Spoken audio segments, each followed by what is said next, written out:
미국 해군 제독 엘빈 홀슬리는 2025년 초에 적에 대해 의회에 경고했습니다. 그 적은 미국의 가장 민감한 위치들을 조용히 하나씩 파악하고 있었습니다. 그리고 그는 위치를 공개했습니다. 그들은 90마일밖에 떨어지지 않았습니다. 뉴스가 퍼지자 군사 전문가들은 이미 범인을 짐작했고 그것이 대리복 역할을 하는 섬임을 알고 있었습니다. 이제 저는 유튜브가 전쟁 주제를 싫어해서 이 영상을 막더라도 신경 쓰지 않습니다. 어쨌든 저는 진실을 밝히고 있습니다. 하지만 여러분이 좋아요 버튼을 눌러주면 유튜브가 공정해지도록 강요할 수 있습니다. 감사합니다.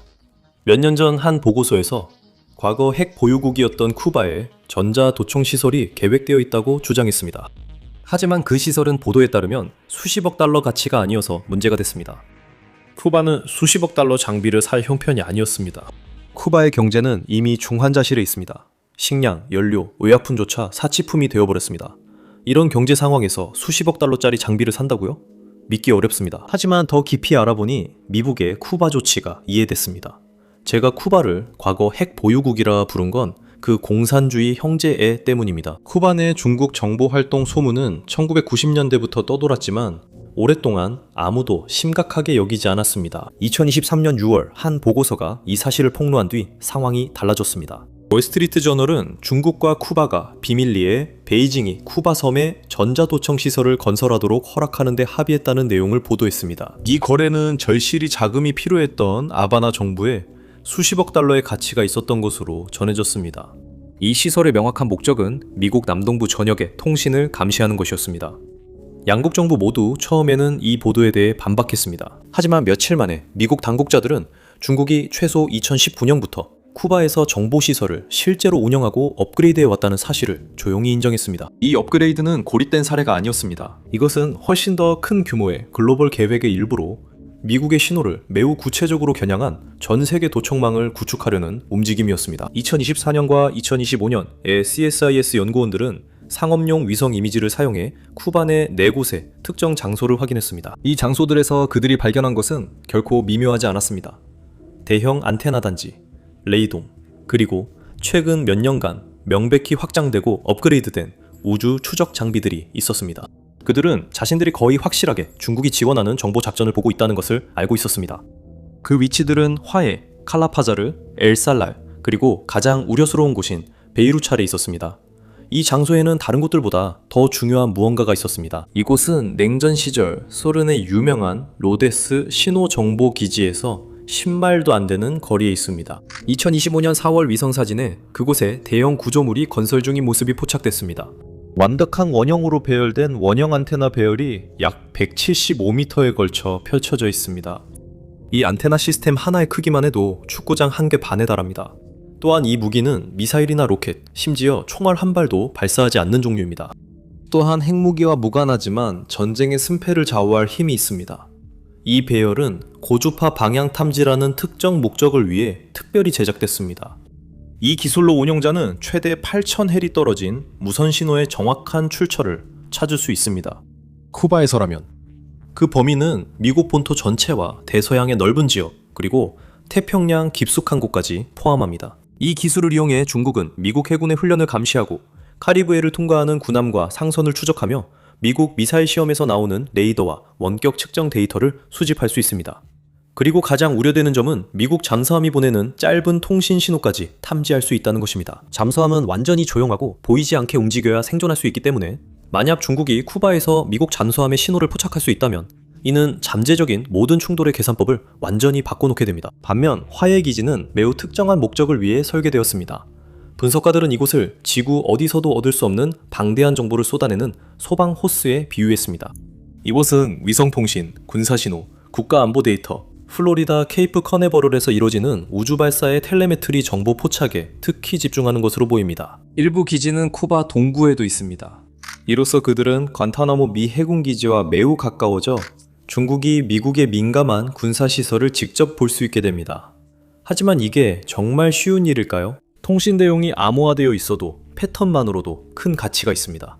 누가 누구와 얼마나 자주, 어떤 시간대에 얼마나 많이 통신하는지 알 수 있습니다. 이 분석만으로도 군대의 준비 상태와 준비 내용을 많이 알 수 있습니다. 이러한 위협 때문에 엘빈 홀슬리 제독은 2025년 초 베이징이 쿠바를 정보 수집에 적극적으로 활용하고 있다고 의회에 보고했습니다. 쿠바는 미국 본토에서 불과 68마일 떨어져 있으며 이를 대응하는 것이 그의 최우선 과제 중 하나가 되었습니다.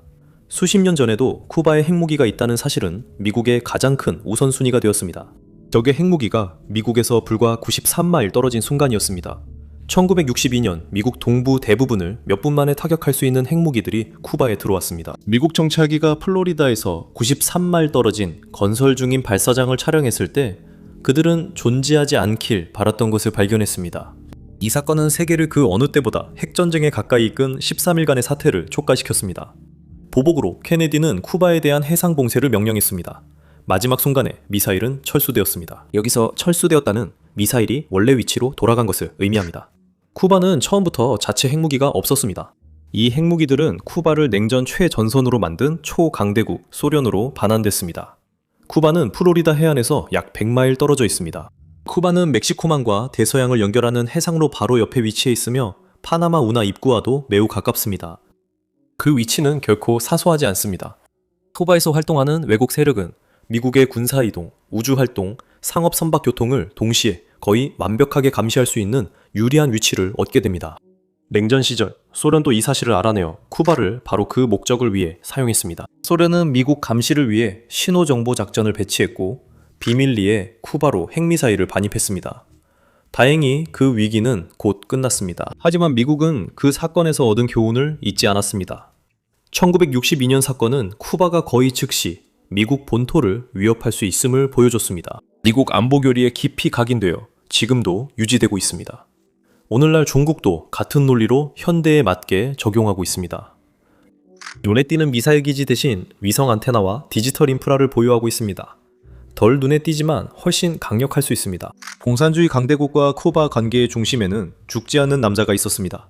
중국과 쿠바의 관계는 대다수의 생각보다 훨씬 오래되었습니다. 쿠바는 중화인민공화국을 공식 인정한 최초의 라틴 아메리카 국가였습니다. 이는 1960년대로 거슬러 올라갑니다. 피델 카스트로를 시작으로 한 쿠바 지도자들은 유엔에서 끊임없이 베이징을 지지했고 하나의 중국 정책을 지지했으며 전 세계 대부분이 중국을 인정하지 않던 시기에 중국이 절실히 필요로 했던 정치적 정당성을 제공했습니다. 1960년 이후 쿠바는 베이징의 하나의 중국 원칙을 지지해왔습니다. 하바나는 공식적으로 중화인민공화국을 중국의 유일한 합법 정부로 인정하고 대만을 중국 영토로 간주하며 통일을 지지합니다. 쿠바는 심지어 중국의 논란이 많은 2005년 대만 반분열법과 이후 홍콩 국가보안법까지 지지했습니다.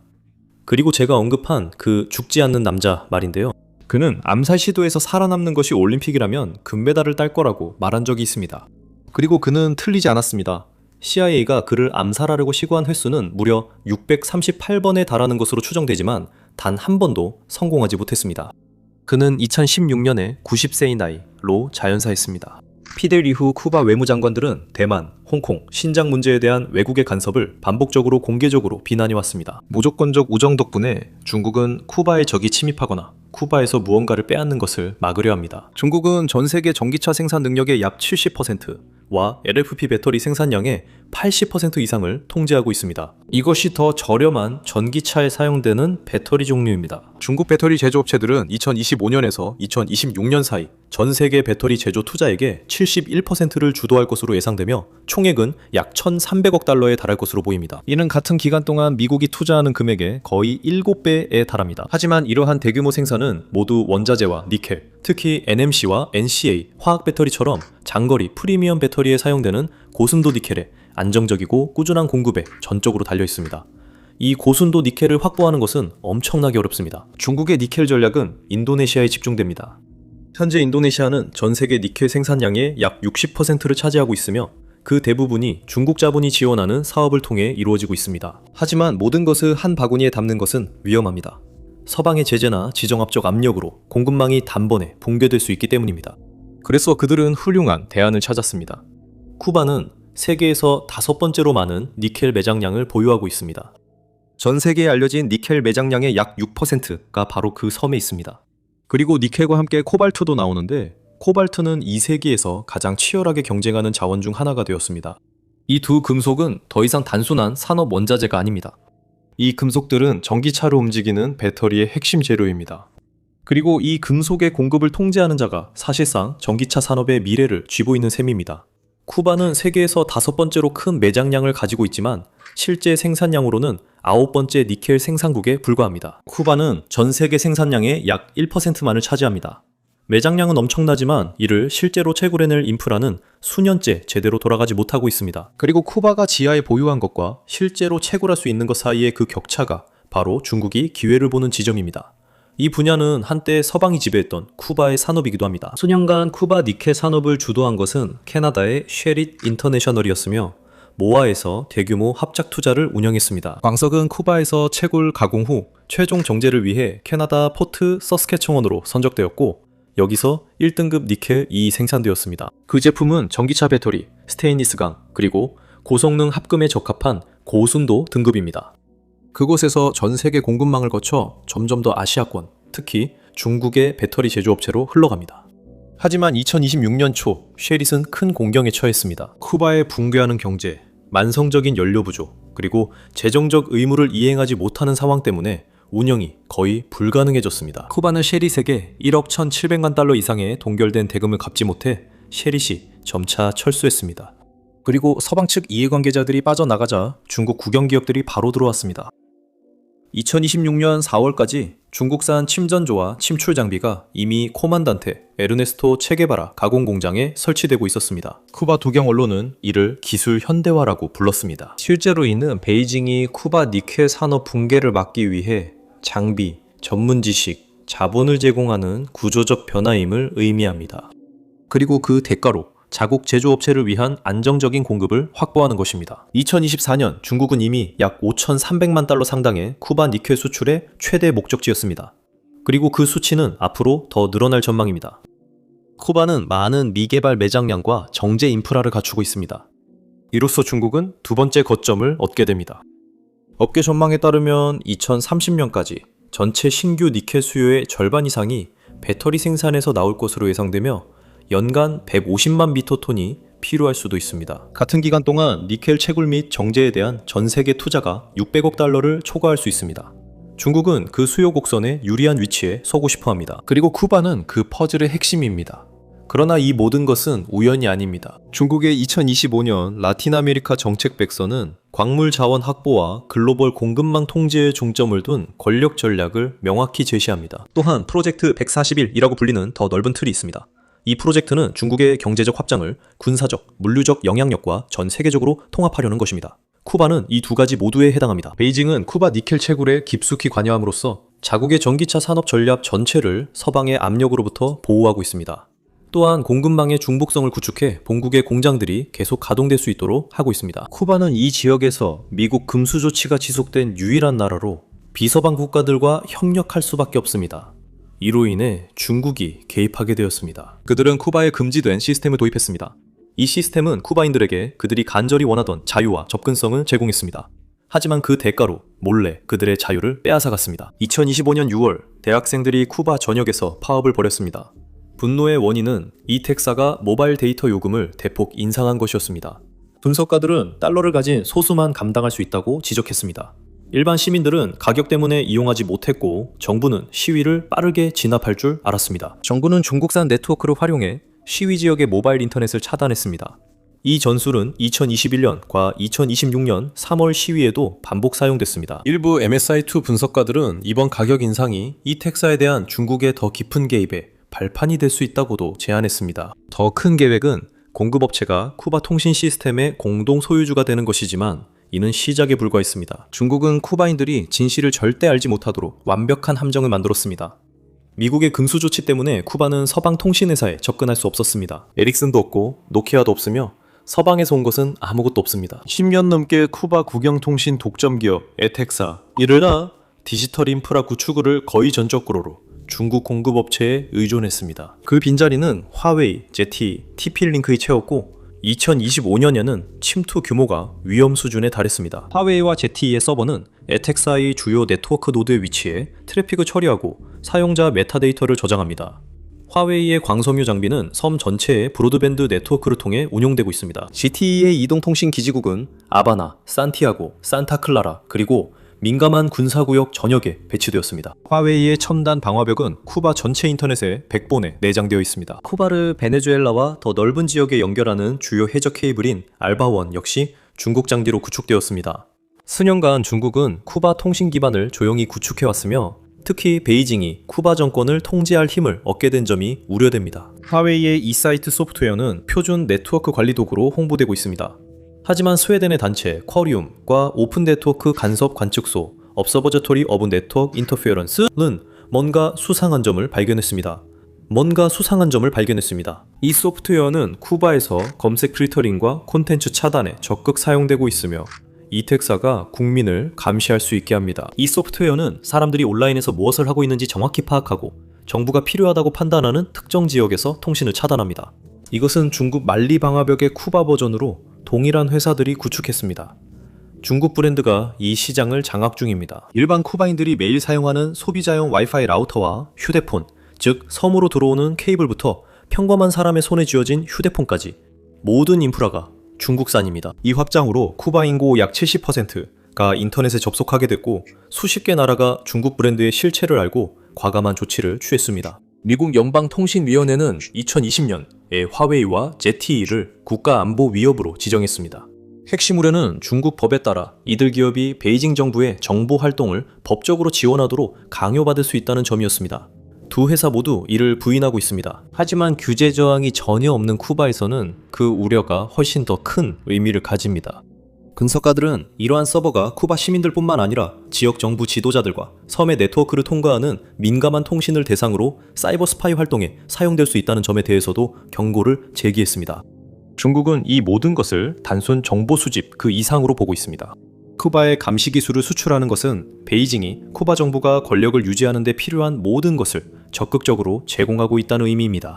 안정적인 쿠바 정권은 중국이 쿠바에 대한 접근을 계속 유지할 수 있음을 뜻하며 중국 기술은 그 정권이 여전히 유지되고 있는 중요한 이유입니다. 쿠바는 경제나 군사 강국이 아니지만 중국은 예전보다 더 공개적으로 쿠바를 방어해야 하는 상황입니다. 주요 이유 중 하나는 쿠바가 중국에 남은 몇 안 되는 사회주의 동맹국 가운데 하나이기 때문입니다. 2025년 수교 65주년을 맞아 하바나 주재 중국 대사는 양국 관계가 역사상 최고의 상태에 있다고 선언했습니다. 공허한 외교적 수사처럼 들릴 수 있지만 실제적인 내용이 있습니다. 쿠바는 유엔에서, 대만 문제에서, 신장 문제에서, 그리고 베이징이 중요하게 여기는 모든 민감한 사안에서 꾸준히 중국을 지지하고 있습니다. 중국은 미국의 근수 조치를 불법적이고 비인도적이라고 비난하고 국제 무대에서 쿠바를 옹호하며 양국을 미국의 지배에 맞서는 글로벌 사우스의 선두주자로 내세움으로써 이에 보답하고 있습니다. 하지만 2026년 그 관계는 최대의 시험을 맞고 있습니다. 트럼프가 백악관에 복귀하자 그의 행정부는 쿠바 중국 축에 대해 노골적으로 전면 압박 정책을 시행했습니다. 새로운 행정명령으로 제재가 대폭 강화되었습니다. 베네수엘라의 쿠바 석유 공급이 중단되었고 섬의 경제는 자유 낙하에 들어갔습니다. 미국 관리들은 쿠바 정권 붕괴 가능성을 공개적으로 언급했고 중국은 더 강경하게 대응했습니다. 2026년 2월 왕이 외교부장은 베이징에서 쿠바 외교장관과 마주 앉아 중국은 쿠바가 국가 주권을 수호하는 것을 확고히 지지하며 외부 세력의 부당한 간섭에 반대한다고 직접 밝혔습니다. 2026년 3월 말 미국 관리들은 다시 한번 정권 붕괴 가능성을 제기했습니다.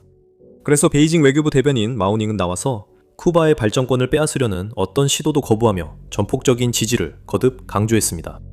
이것은 그냥 하는 말이 아닙니다. 이는 워싱턴에 보내는 신중하게 다듬어진 신호로 쿠바는 베이징이 결코 넘게 두지 않을 선이라는 것을 의미합니다. 그 말들을 뒷받침하는 실질적인 직원은 매우 구체적입니다. 중국은 쿠바에 6만 톤의 쌀을 전달했고 붕괴 위기에 처한 쿠바의 전력망을 위해 8천만 달러 규모의 지원 패키지도 제공했습니다. 경제적으로 중국은 이제 쿠바 전체 대외 무역의 20% 이상을 차지하고 있으며 소비재, 기계, 통신 장비를 공급하는 한편 쿠바의 니켈, 바이오테크 제품, 담배 등을 수입하고 있습니다. 하지만 그들은 제재의 효과를 무력화하려고 시도합니다. 2025년 쿠바의 은행들은 공식적으로 중국의 국경 간 은행 간 결제 시스템인 CIPS에 가입했습니다. 이 시스템은 베이징이 스위프트에 맞서 미국 제재로부터 자유로운 거래를 위해 특별히 만든 대안입니다. 중국 기업들도 쿠바의 마리엘 특별개발구, 석유 탐사, 그리고 설탄 산업에 관심을 보이고 있습니다. 하지만 중국 측에서는 쿠바가 중국에 진 빚과 미약한 투자 보호에 대해 진정한 불만이 있습니다. 하지만 베이징의 관점에서 보면 쿠바를 생존시키고 독립적으로 유지하는 전략적 가치는 재정적인 불편함을 훨씬 능가합니다. 쌀 한 톤, 원조금 1달러, 위안화로 표시된 모든 거래는 중국이 서반구에서 대체 불가능한 입지를 갖게 해주는 정부를 유지시키기 위한 투자입니다. 중국은 쿠바를 미국으로부터 지키기 위해 모든 조치를 취하고 있지만 언젠가 우리가 노력했다는 점을 인정해야 할 수도 있습니다. 쿠바 정권이 마지막 단계일 수 있기 때문입니다. 2026년 3월 16일 쿠바의 전체 전력망이 붕괴되었습니다. 일부가 아니라 완전히 무너졌습니다. 그 이유는 미국이 주도한 연료 봉쇄 때문이었습니다. 미국의 베네수엘라 개입 이후 쿠바가 의존하던 석유 공급이 끊겼기 때문입니다. 이미 한계에 다다른 전력망은 더 이상 버틸 수 없었습니다. 중국은 이 상황을 미리 예견해 빠르게 대응했습니다. 단 12개월 만에 쿠바 전력망에서 태양에너지가 차지하는 비중은 5.8%에서 2026년 3월에는 20%를 넘었습니다. 에너지 분석가들은 이를 개발도상국에서 가장 빠른 재생에너지 전환 중 하나로 평가합니다. 베이징은 2028년까지 섬 전역에 92개의 태양광 발전소를 건설하겠다고 약속했으며 총 발전 용량은 2기가와트에 달합니다. 이는 쿠바가 현재 화석 연료로 생산하는 전력과 거의 같은 규모입니다. 2025년 한 해 동안 중국은 쿠바에 1억 1,700만 달러 상당의 태양광 패널을 수출했으며 이는 2019년 1,660만 달러보다 크게 늘어난 수치입니다. 이것만 봐도 상황이 얼마나 빨리 커지는지 알 수 있습니다. 하지만 이것은 자선도, 환경주의도 아닙니다. 중국 기술로 설치된 모든 태양광 발전소, 모든 패널, 모든 그리드 관리 시스템은 쿠바가 베이징 없이 운영되는 것을 상상하기 어렵게 만듭니다. 하지만 이를 더욱 굳건하게 하는 구체적 문제가 있습니다. 쿠바는 중국산 배터리 5,600만 달러어치를 수입했지만 전역 전력 수요를 충족할 만큼 에너지를 저장하지 못하고 있습니다. 그래서 매일 밤 쿠바는 불을 켜기 위해 여전히 중국이 관리하는 기술에 의존하고 있습니다. 쿠바는 에너지 독립이 아니라 오히려 중국에 더 의존하게 되고 있습니다. 그리고 베이징은 자신들이 무엇을 하고 있는지 정확히 알고 있습니다. 미국도 이 모든 상황을 가만히 지켜보고만 있진 않았습니다. 미 국방부와 국무부 관계자들은 미국이 쿠바에서의 중국 정보 활동을 적극적으로 감시하고 방해하고 있다고 공개적으로 밝혔습니다. 미국은 통신망을 강화하고 중국 침투를 줄이려 대체 공급업체를 지역 통신망에 진출시키고 있습니다. 쿠바 주변 해군 순찰이 강화되면서 압박이 심해졌습니다. 이후 쿠바 몰락에 관한 황당한 기사가 나왔지만 처음엔 별로 새로울 게 없어 보였습니다. 매일 수백만 건의 기사가 나오지만 이 기사는 특별한 사람이 썼습니다. 2026년 3월 논평가 고든창은 매우 직설적인 제목의 에세이를 발표했습니다. 중국은 곧 쿠바 군사기지를 잃을 것입니다. 그는 오랜 경력을 가진 정치 논평가로 특히 중국에 대한 지정학적 분석에 깊은 경험이 있습니다.